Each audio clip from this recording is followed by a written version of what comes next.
bothered to set up the background lighting or anything. If I look kind of pale, it's because I've got the natural light coming in as well. But that's because very soon I will be disappearing and I will be replaced by a montage of images. What we usually do for these videos. So today we have another history video, and following on from the success of my football history video, today we're going to be crossing the pond and looking into the history of American football, which I'm honestly quite looking forward to because I know next to nothing about the history of the sport. So ultimately it should be interesting and relaxing. I do have planned eventually to do an F1 history, but I believe the next history after this video will be the Vikings. But any requests for sports, events, people that you want to see covered here on the channel, be sure to let me know in the comments down below. But without further ado, let's get into the history of American football. American football is a version of the sport of football that evolved from English rugby and soccer, or association football. It differs from soccer chiefly in allowing players to touch, throw and carry the ball with their hands. And it differs from rugby in allowing each side to control the ball in alternating positions. The sport, played with 11 on each side, originated in North America, where it eventually became the country's leading spectator sport.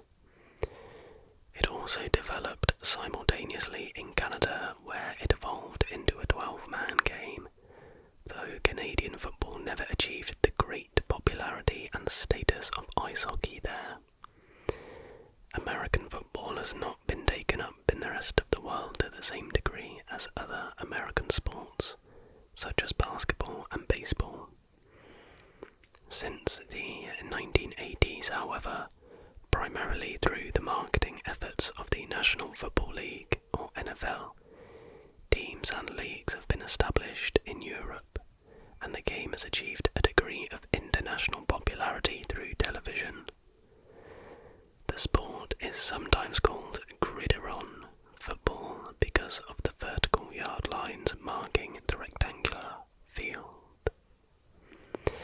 So, football in the United States, the game emerges. Gridiron football was the creation of elite universities, a fact that has shaped its distinctive role in American culture and life.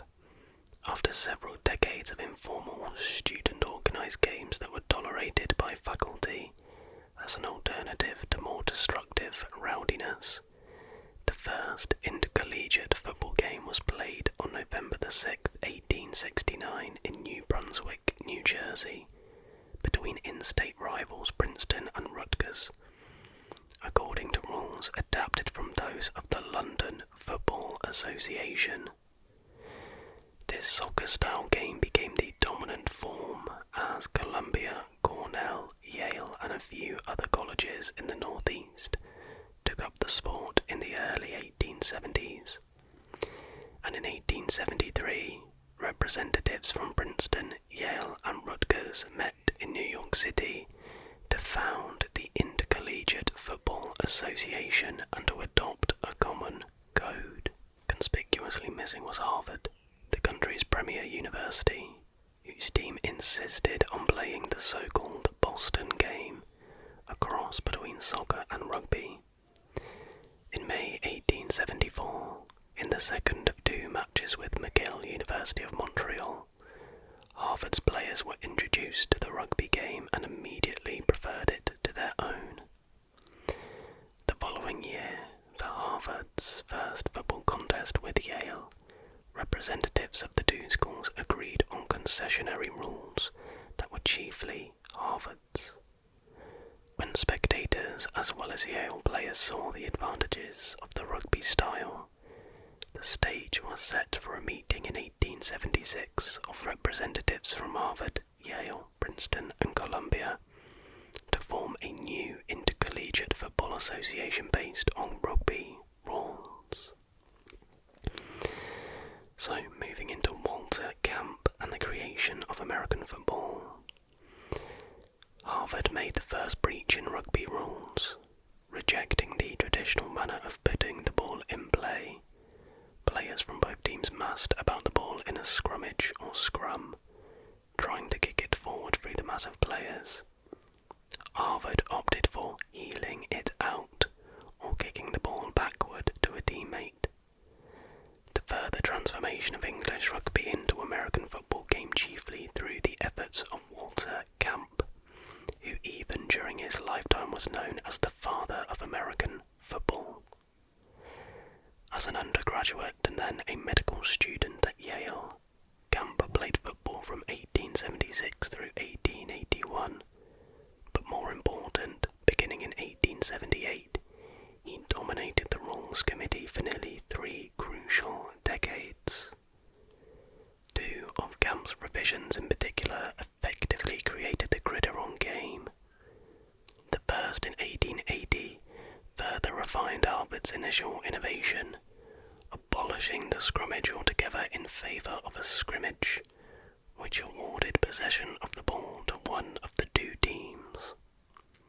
It was then put in play by heeling it out. The second crucial rule change was necessitated by the first. Camp's more orderly manner of initiating play did not require the team in possession of the ball to give it up. After Princeton simply held the ball for an entire half in its 1880 and 1881 contests with Yale, both games ending in scoreless ties that bored spectators as much as they frustrated Yale's players, Camp proposed a rule that a team must advance the ball 5 yards or lose 10 in 3 downs (plays), or it would be obliged to surrender the ball to the other side. Camp was also responsible for having 11 players on a side, for devising a new scoring system in 1883, with 2 points for a touchdown, 4 points for the goal after a touchdown, and 5 points for a field goal. A field goal became worth 3 points in 1909, a touchdown 6 points in 1912, for creating the quarterback position, for marking the field with stripes, and for proposing several other innovations. But it was those 2 simple rules adopted in 1880 and 1882 that most fundamentally created American football. After the crucial rule changes, the play of the game was relatively open, featuring long runs and numerous lateral passes, as in rugby. In 1888, Camp proposed that tackling below the waist be legalised in order to offset the advantage of speedy backs streaking around the ends. The new rule resulted in the rise of mass plays, an offensive strategy that massed players on a single point of the defence, most famously in Harvard's flying wedge in 1892. This style of play proved so brutal that the game was nearly abolished in the 1890s and early 1900s. The next section is managing the violence of the game. The spirit of early football can be glimpsed in the introduction of a rule in 1894 that banned projecting nails or iron plates in shoes and any metal substance on the player's person. Rules establishing boundaries between permissible and impermissible violence have been continually revised over the years, sometimes in response to periods of heightened concern over deaths and injuries. To ensure greater safety, the number of officials grew from 2 in 1873 to 7 by 1983. Over time, improvements in equipment also provided more safeguards against serious injuries. In the 1890s, players' only protection against blows to the head came from their own long hair and leather nose guards. The first headgear in 1896 consisted simply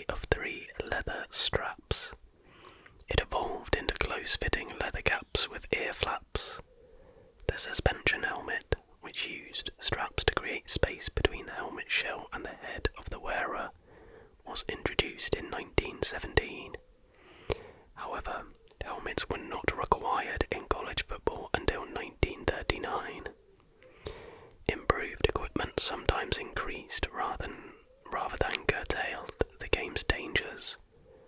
The plastic helmet introduced in 1939 became a potentially lethal weapon, eventually requiring rules against spearing, which was using the head to initiate contact.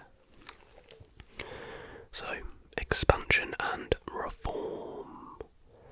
In 1879, the University of Michigan and Racine College of Wisconsin inaugurated football in the Midwest. Michigan under Fielding Yost in 1901-05, and the University of Chicago under Amos Alonzo Stagg in 1905-09 emerged as major powers. The game also spread throughout the rest of the country by the 1890s, though the Big Three, Harvard, Yale and Princeton, continued to dominate the collegiate football world well into the 1920s. Ever mindful of their superiority to the latecomers, the three, joined by University of Pennsylvania to create briefly a Big Four, formed the Intercollegiate Rules Committee in 1894, separate from the Intercollegiate Football Association. In 1895, in the Midwest, colleges dissatisfied with this divided leadership asserted their independence by forming what became the Western, now the Big Ten, Conference. The game also spread to the South and West, though conferences were not formed until later in those regions. The brutality of mass play also spread through the nation. Over the course of the 1905 season, 18 young men died from football-related injuries. Concerned that football might be abolished altogether, President Theodore Roosevelt in October 1905 summoned representatives from Harvard, Yale and Princeton to the White House, where he urged them to reform the game. On December 28 of that year, representatives from 62 colleges and universities met in New York to form the Intercollegiate Athletic Association of the United States, which became the National Collegiate Athletic Association. To reduce mass play, the group at its initial meeting increased the yardage required for a first down from 5 yards to 10, and legalized the forward pass, the final element in the creation of the game of American football. The founding of the NCAA effectively ended the period when the Big Three dictated rules of play to the rest of the football world. It also ended student involvement in controlling the game, though the question of who should rule college football would continue to bedevil the NCAA throughout its history. Brutality did not end with the revised rules of 1906. New crises prompted additional rule changes in 1910 and 1912 to eliminate mass play, nor did the forward pass immediately transform the game. The restrictive 1906 rules made passes riskier than fumbles, and it was only after several years of cautious experimentation that Notre Dame's upset of Army in 1913 highlighted the remarkable possibilities in the passing game. It would be another 3 decades, however, during which restrictive rules were gradually dropped and the circumference of the ball reduced to facilitate passing before those possibilities could be fully realized. The next section is titled Sport and Spectacle. This early period in American football was formative in another way as well. Beginning in 1876, the original Intercollegiate Football Association staged a championship game at the end of each season on Thanksgiving Day, matching the 2 best teams from the previous year. Initially the game was played in New Jersey, but in 1880 it was shifted to New York City to make it easier for students from all the universities in the association to attend the game.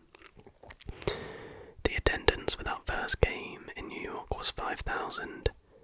By 1884 it had climbed to 15,000.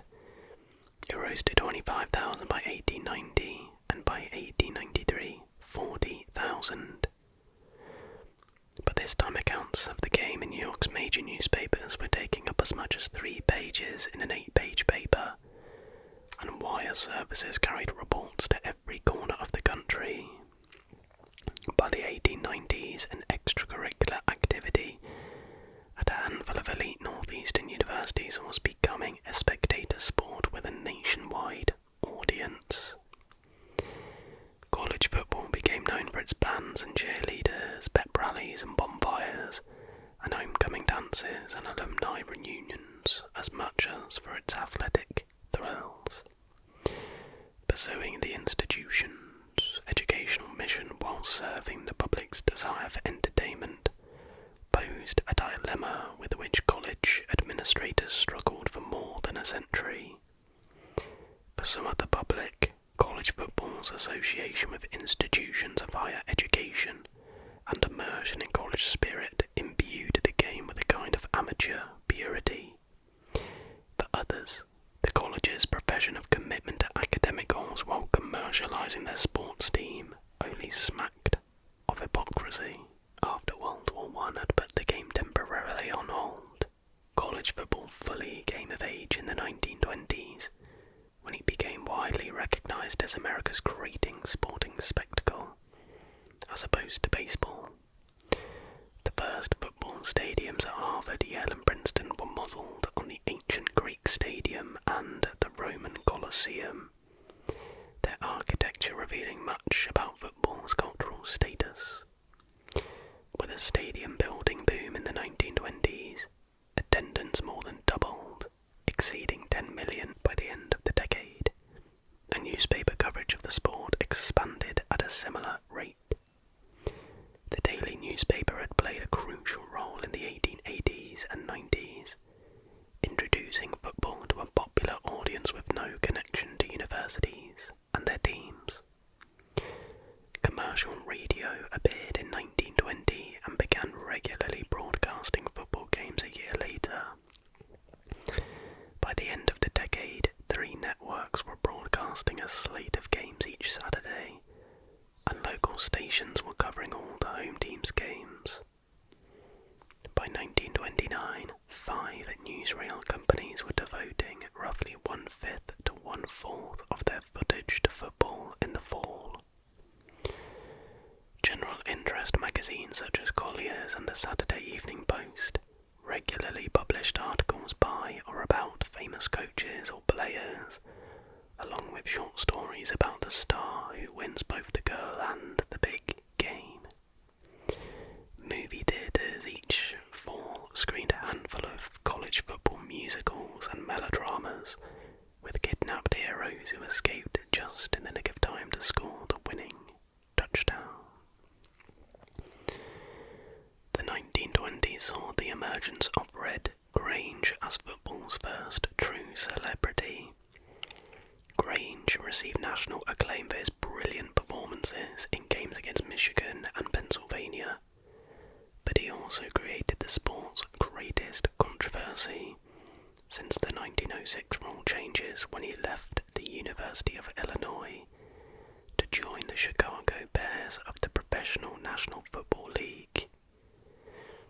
Professionalism in any form, which is the paying of coaches, recruiting and subsidizing of athletes, the commercializing of the supposedly amateur game, violated the sport's purported principles, yet it was also at the heart of the popular spectacle staged in the enormous stadiums before as many as 120,000 spectators. College football was regularly attacked in intellectual journals, but the routine celebration of the game in the daily and weekly coverage of the popular media drowned out any criticism. A report by the Carnegie Foundation in 1929, documenting professionalism at 84 of 112 institutions, troubled many college administrators, but was generally shrugged off by the public and the sports writers who fed its passion for the game.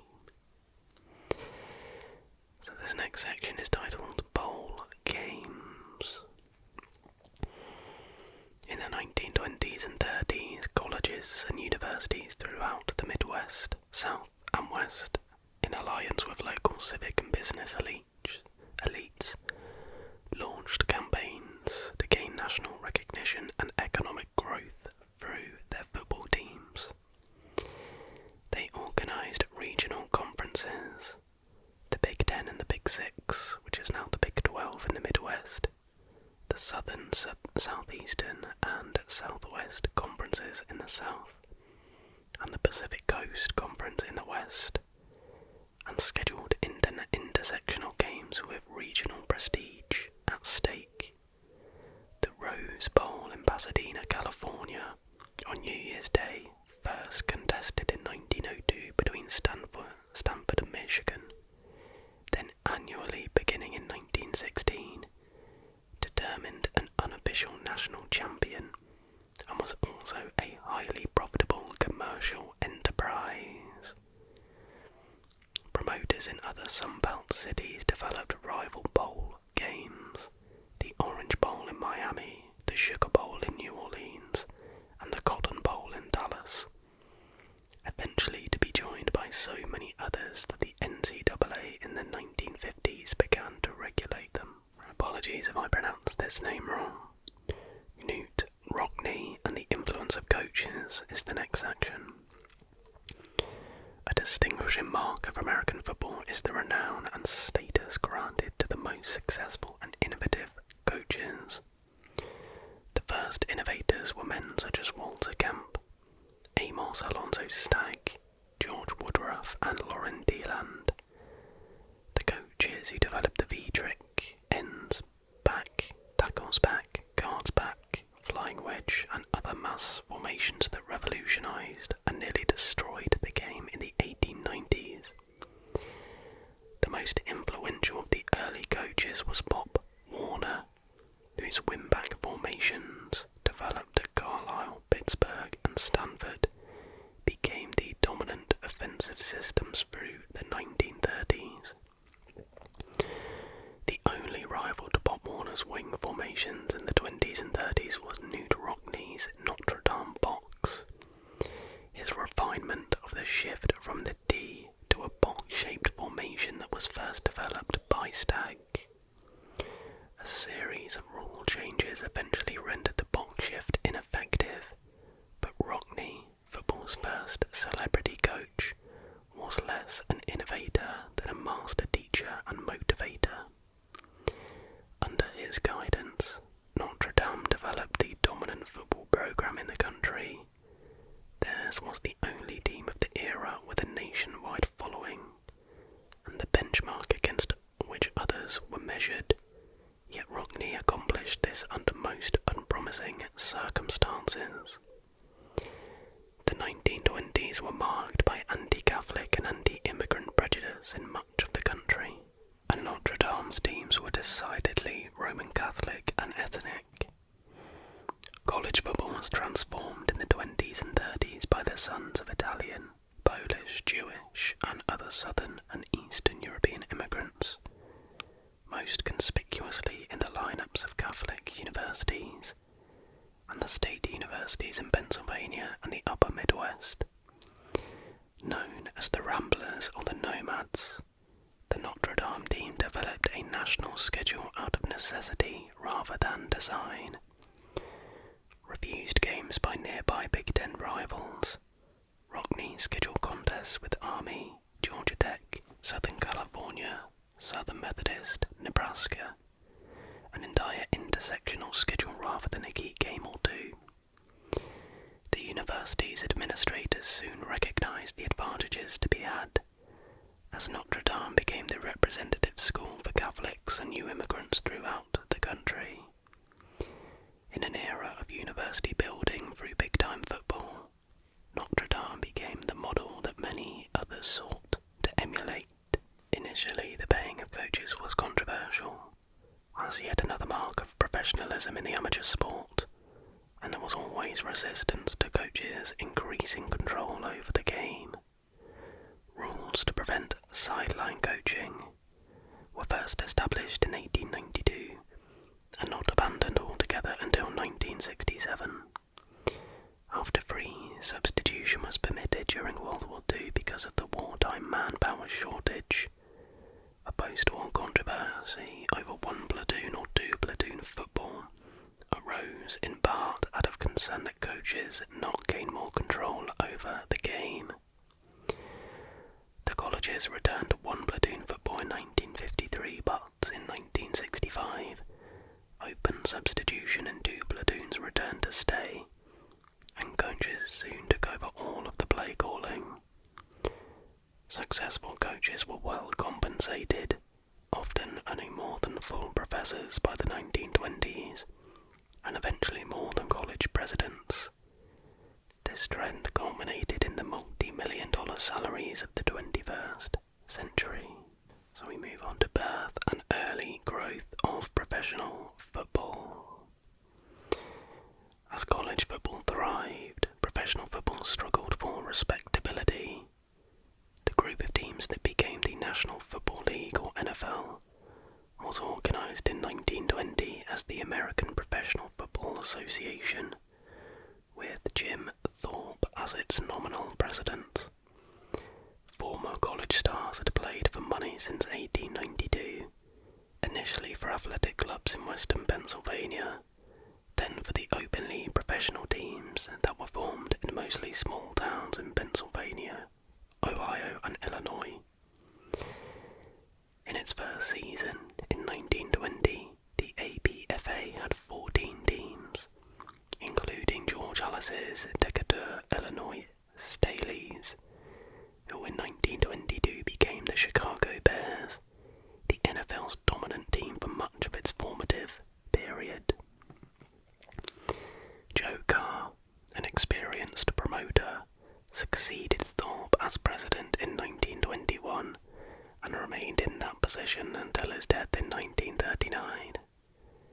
Over the 1920s and early 1930s, league membership fluctuated between 8 and 22 teams, the majority not in large cities but in towns such as Akron, Canton, Dayton and Massillon, all in Ohio.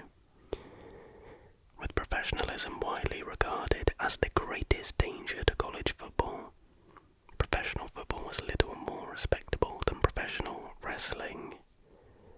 Red Grange's turning professional in 1925 provided a temporary boost to the professional game, but interest in professional football could be sustained only in those communities with franchises. The NFL took its modern shape in 1933 under Carr's guidance, when it was reorganized into 5-team divisions of big city clubs, whose leaders would meet at the end of the season for the NFL title. In the 1930s, professional football was predominantly a working-class spectator sport. The pre-season college all-star game, created by Chicago Tribune sports columnist Arch Ward in 1934 to pit the reigning NFL champion against a team of just graduated collegians, helped break down the barrier between college and professional football. Over the 1930s and 40s, the professional sport's popularity grew in NFL cities, particularly those such as New York, without a major state university with which to compete for the community's loyalty. Minor professional leagues such as the American Association, Dixie League, and Pacific Coast Professional Football League had relatively modest local followings. The NFL was also successful enough to attract competitors. The American Football League was formed in 1926 by Grange and his agent, but it lasted just 1 year. A second and third AFL were also formed. Finally, the All-America Football Conference seriously challenged the existing league and contributed the Cleveland Browns, San Francisco 49ers, and the first version of the Baltimore Colts to an expanded NFL in 1950. Yet, professional football could offer the public nothing comparable to the compelling rivalries, youthful enthusiasm, high-level pageantry of college football. It was only in the 1950s, with the arrival of television, that professional football could reach beyond the franchise cities to become a national sport. The next section is titled Football for American Youth. A fundamental aspect of football before the age of television was its local rootedness. In the smallest towns with no local college or professional team, community, identity and pride were often invested in the high school team. In 1920, the year the predecessor of the NFL was organized, the forerunner of the National Federation of State High School Associations was also formed, as the high school game was spreading throughout the country. Beginning in the 1930s, 6-man and then 8-man versions made it possible for even the smallest rural schools to field teams. Local passions for high school football varied widely, as certain communities became famous for investing in the schoolboy sport, all of the intensity usually reserved for the big-time college game. The December playoff between the Catholic and public school champions in Chicago drew crowds as large as 120,000 in the 1930s, and states such as Ohio and Texas became renowned for their high school football passions. Youth leagues were also formed in most communities, some through elementary schools, others through local clubs, some of which were affiliated with national organisations such as Catholic Youth Organisation or Bob Warner Football. Concerns about injuries was always an issue in youth football, but the game was widely assumed to be character building. By the end of the 1930s, football had been established not just as an intercollegiate, interscholastic and professional sport, but also a part of the very fabric of American life. Moving on to the racial transformation of American football. Through the end of World War II, very few African American athletes had an opportunity to play mainstream football at any level. A separate and decidedly unequal black football world first emerged in the 1890s as part of the larger expansion of college football. The first documented game between all black colleges was played in 1892 in North Carolina between Biddle University and Livingston College. The first black college conferences, the Colored Intercollegiate Athletic Association and the Southern Intercollegiate Athletic Conference, were formed in 1912, followed by the Southwestern Athletic Conference in 1920 and the Midwestern Athletic Association in 1926.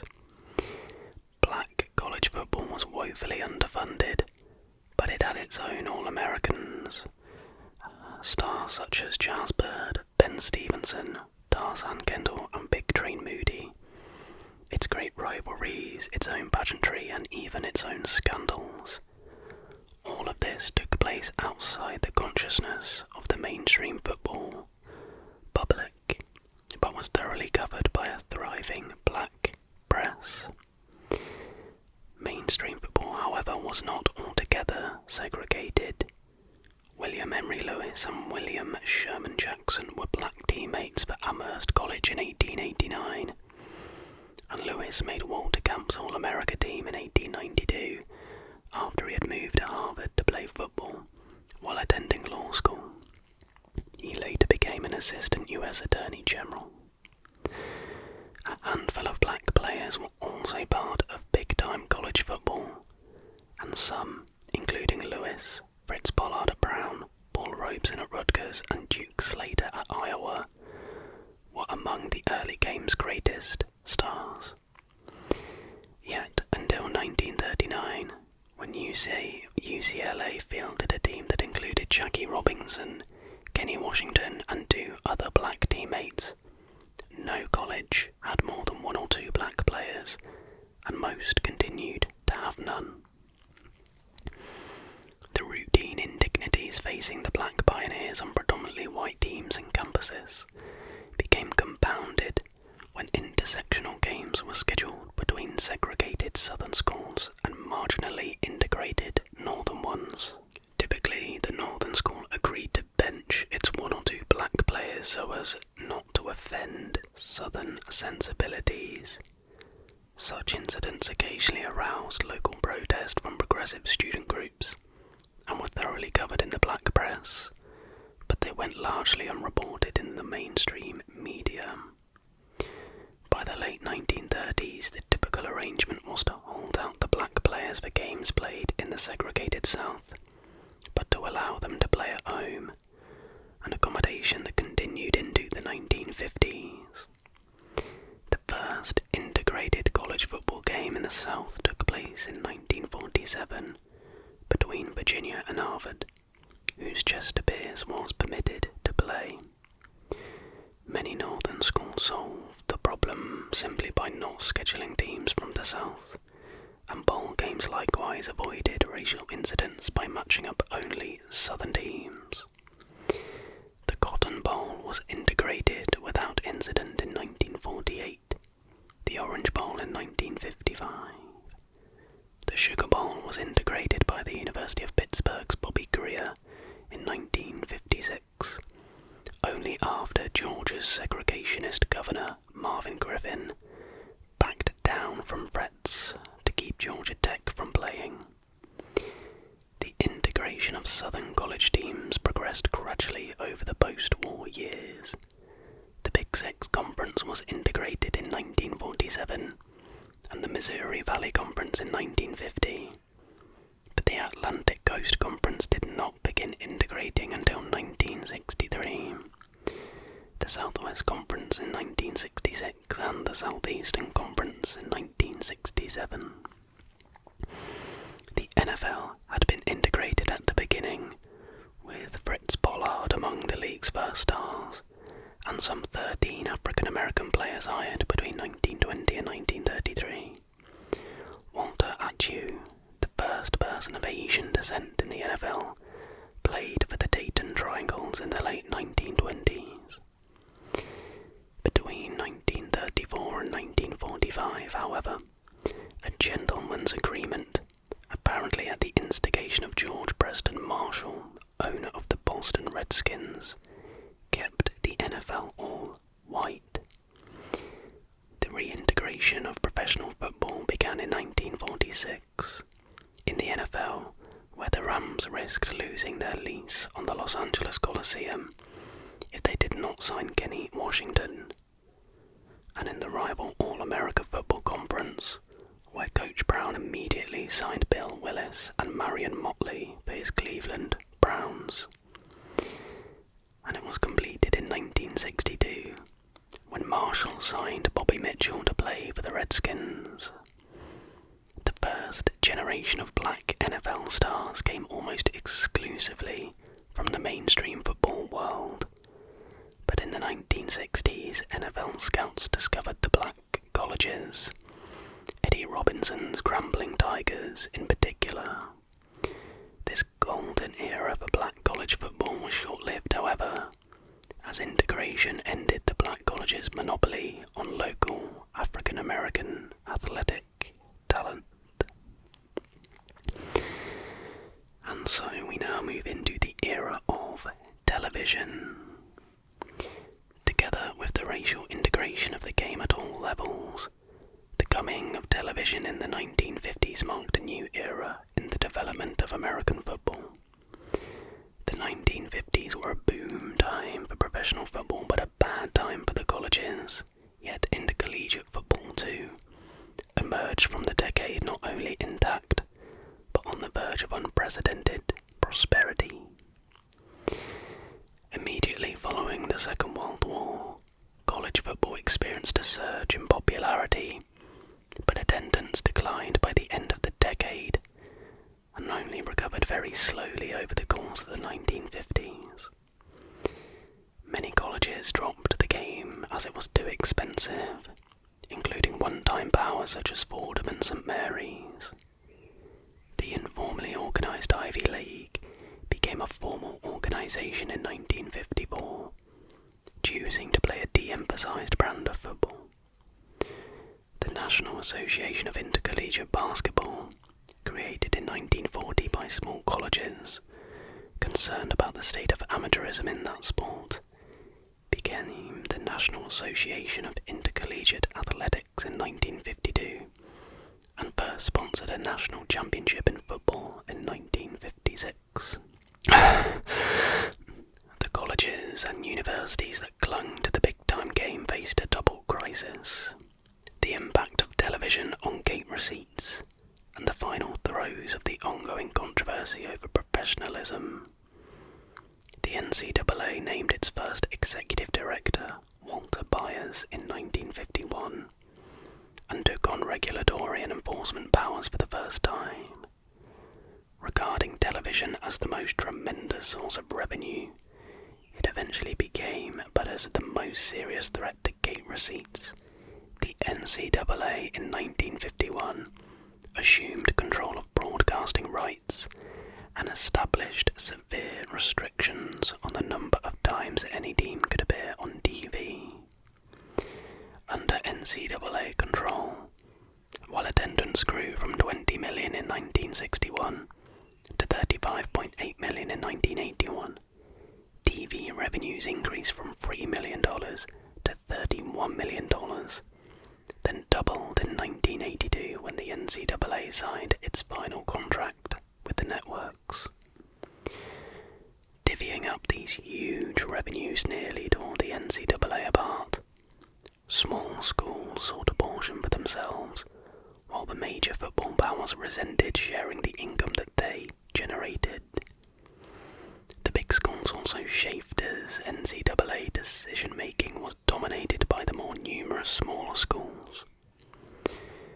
University and college divisions were created within the NCAA in 1968, with 223 schools in the former and 386 in the latter.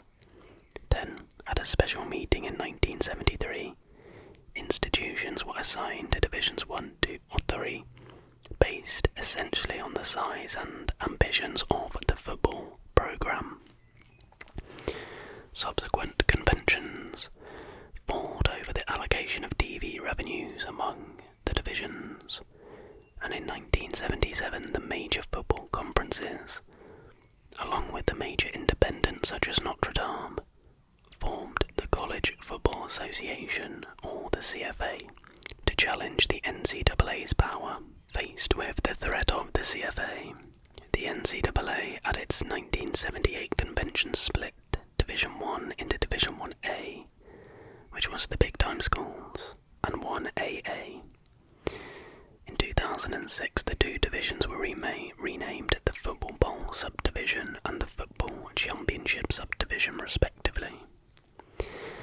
Still unsatisfied by the division of TV revenues under the new arrangement, the CFA attempted to negotiate its own TV contract in 1981. When the NCAA threatened sanctions, the universities of Georgia and Oklahoma sued the organization for violating the Sherman Antitrust Act. The University of Texas also sued separately. By 1984, the plaintiffs had prevailed all the way to the US Supreme Court, and the NCAA no longer controlled TV contracts.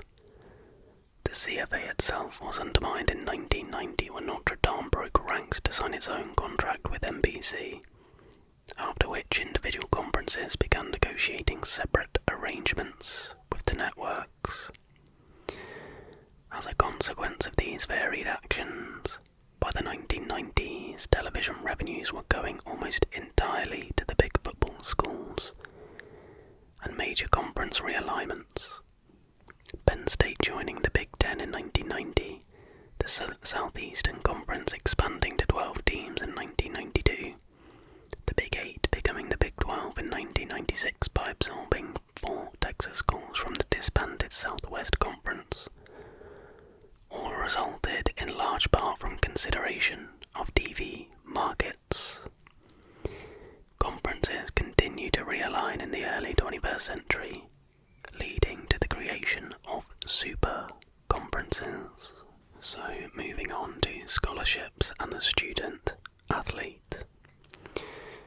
College football's other post-World War II crisis regarding professionalism reached a flashpoint in the late 1940s and early 1950s over athletic scholarships. Subsidizing athletes had become common since the 1920s, but was not officially sanctioned and was entirely unregulated, controlled more often by alumni than by athletic departments. When the NCAA took on the issue after World War II, the Big Ten and the Pacific Coast Conference lobbied for need-based scholarships which awarded on-campus jobs. The Southeastern and Southwest conferences led the campaign for open athletic scholarships, declaring the job plan merely hypocritical, entailing phony jobs that required no work. The job plan bloc prevailed at the NCAA convention in January 1978, passing what became known as the Sanity Code, but battles at subsequent meetings led to it being rescinded at the 1951 convention, and the now familiar athletic grant in aid was finally adopted in 1957. Also in 1951, most of Army's football team was dismissed for cheating on exams, and it had been revealed early in the year that basketball players at several major universities had accepted money from gamblers to shave points. Out of this morass of scandal, the NCAA emerged stronger than ever, solidifying its standing as the regulatory, investigative and punitive organisation that ruled collegiate sports. Once the issue of financial support was resolved and the sport fully integrated, the players' status as student athletes received sharper scrutiny. The NCAA first tied eligibility for athletic scholarships to academic success in high school, and in 1965 with its 1.6 rule, then replaced it with a 2.0 grade point average standard in 1973, when the group passed Proposition 48 in 1983, followed by Proposition 16 in 1992, which together set minimal grade point averages in a high school core curriculum and scores on the Scholastic Aptitude Test for scholarships and freshman ability. It addressed one continuing controversy while provoking another: its disproportionate impact on African Americans. The problems and compulsions of the larger society inevitably spilled over into college football.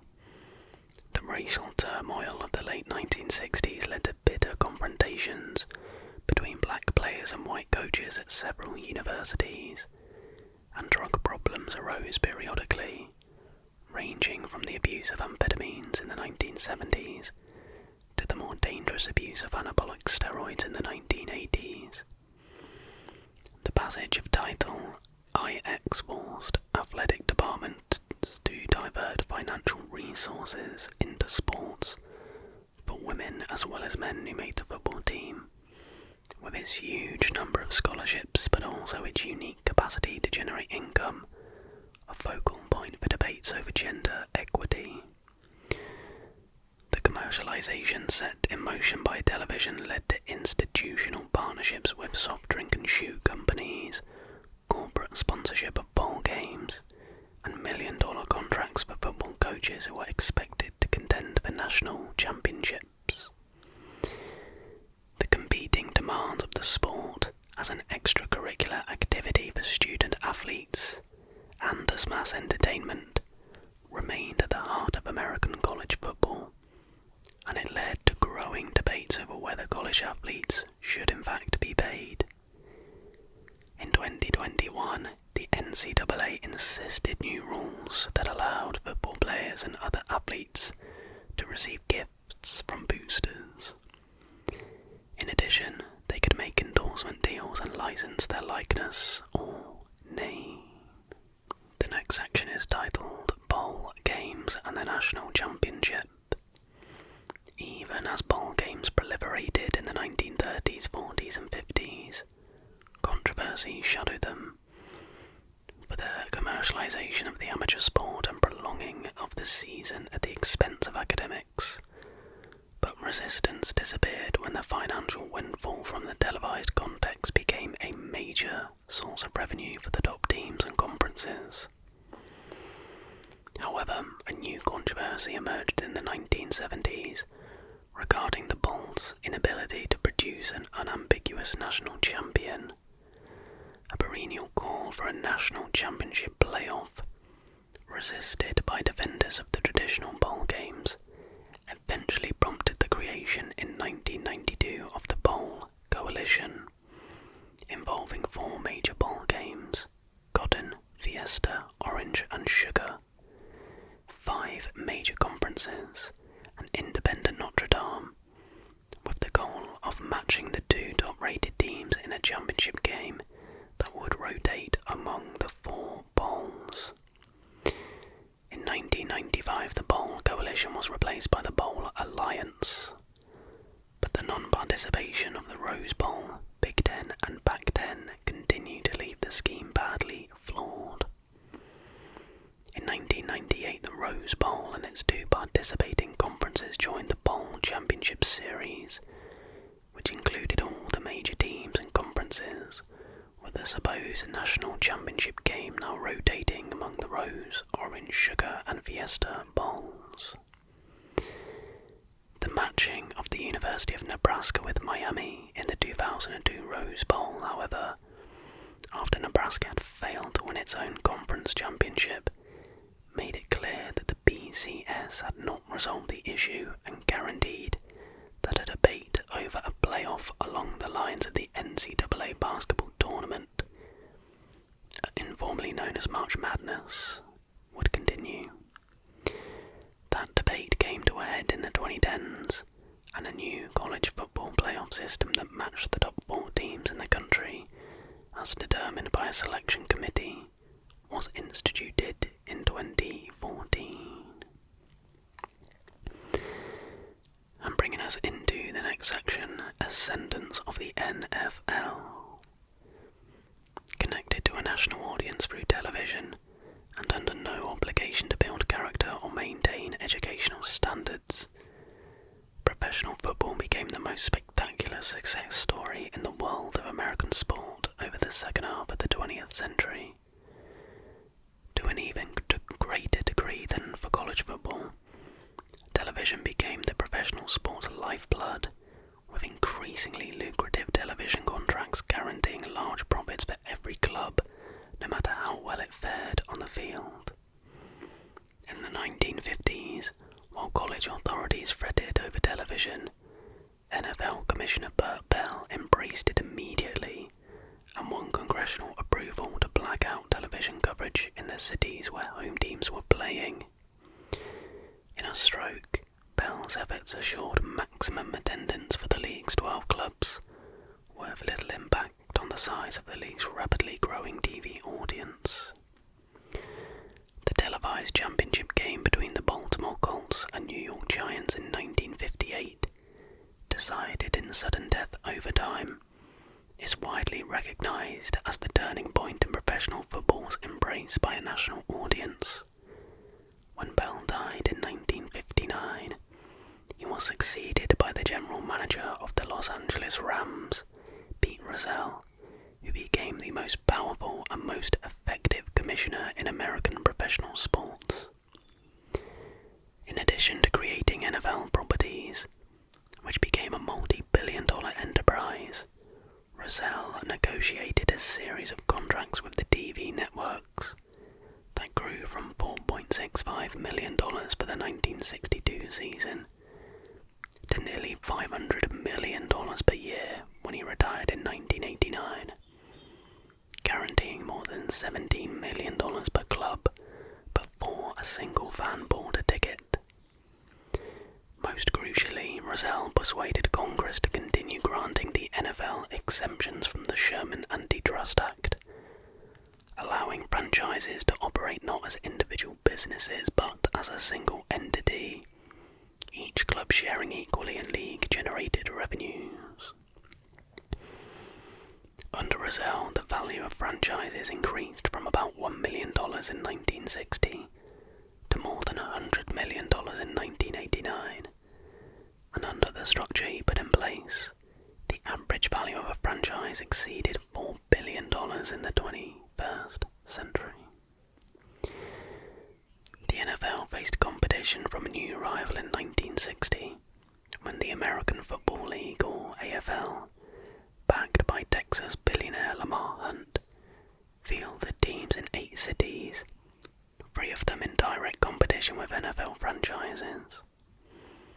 A television contract with NBC gave the AFL a financial security none of its predecessors had, and the NFL and AFL agreed to a merger in 1966, completed in 1970 with 26 clubs in 2 conferences.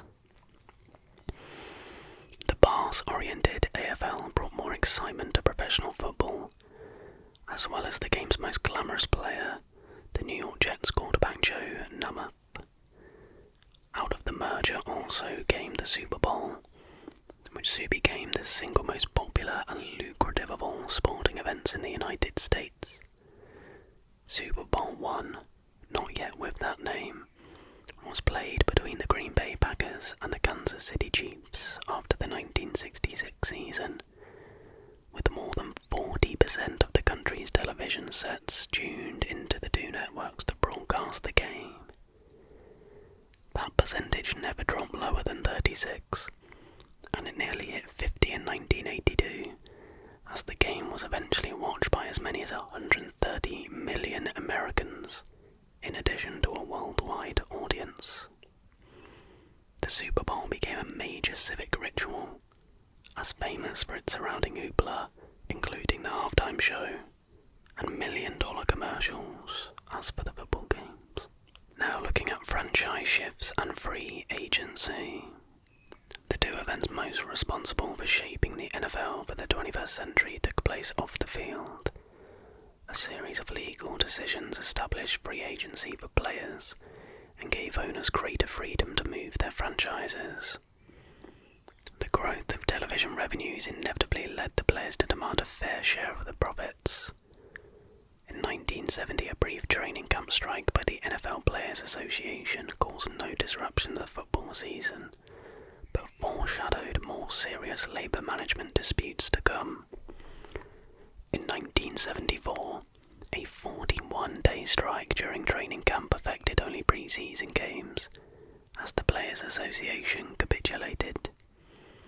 More serious and prolonged strikes in 1982, when the players were locked out for 57 days and the season was reduced to 9 games, and 1987, when a strike lasted 24 days, were equally unsuccessful from the players' perspective, but far more damaging to the image of the league. A full quarter of the league's veteran players crossed picket lines in 1974, and in 1982 and 1987, those who refused to strike or who criticised the union included some of the game's top players. What the players lost on the picket line they won in court, however, as a series of lawsuits finally forced the owners in 1993 to agree to free agency with a salary cap. With players now able to change teams, salaries increased dramatically, from an average of $490,000 in 1992 to $663,000 in 1993, and by 2017 had reached more than $2.5 million. Yet the club's financial stability and the competitive balance among teams were preserved by the salary cap and the college draft, which the Players Association made no attempt to challenge. The NFL's other defeating court benefited individual owners.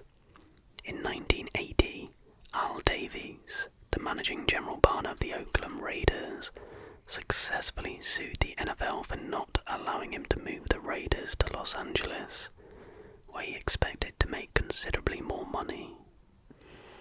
The freedom to move franchises without league approval gave owners a powerful position in negotiating with city governments that viewed an NFL franchise as an essential foundation of community pride and the local economy. Numerous franchise shifts in the 1980s and 90s provoked local outrage but did not damage the league. At the turn of the 21st century, professional football was without question the most popular and the most profitable of American sports. And that, my friends, is that was a pretty long whispered history of American football. Honestly, I found that super interesting. Like I said, American football not really my thing. Not something I knew too much about, but definitely gave a good overview and a decent insight. By the way, yes, I have changed. I recorded this over 2 days. But yeah, I really hope you did enjoy this video. Like I said, any requests for history videos, be sure to leave them in the comments down below. But that is going to do it for tonight's video. I really hope you did enjoy. If you did and you're able to, please do give this video a like and subscribe if you're new. And until the next video, everybody,